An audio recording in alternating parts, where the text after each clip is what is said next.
Бүгүн сени көргөнү бардым. Болгондо да сенин жаныңа. Сен мейман болуп келген үйгө мен дагы мейман болдум.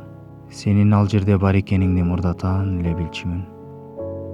Эмнеге сени да өзүмдү да аяп койбой билип туруп бардым экен.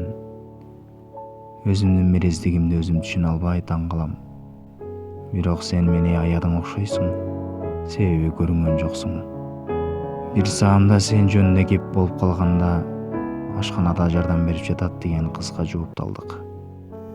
Эч нерсе болбогондой жайдары олтурдум. Дайым ишенимдүү, бек чыккан бийик үнүм менен дайымкыдай сүйлөп күлүп жаттым. Эч нерсе болбогондой эле ошол бойдон кетээримде тасмадай тартылып өткөн окуялар ал күнү мени ызага катуу салды. Жуп кетээримде эшиктен карып кирип келген кыз менен жигитти таңыркай карап калсак, ал экөө бир нерседен корккон сымал ошол эле учурда баалоо буюмдарын жоготуп алышкансып эки жагын элеңдей карап, түз эле биз олтурган бөлмөдөгү узун дасторкондун этегине келип, бизди карап экөө эгиз козудай катар туруп бири-биринин колун бек кысканап алда бизге жүгүнүп жиберишпеспи?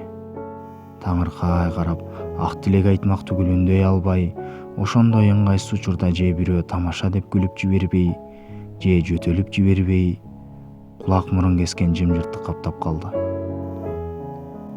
Баарынан таң калганыбыз кыздын башында жан келген келинге сала турган ак чуулук.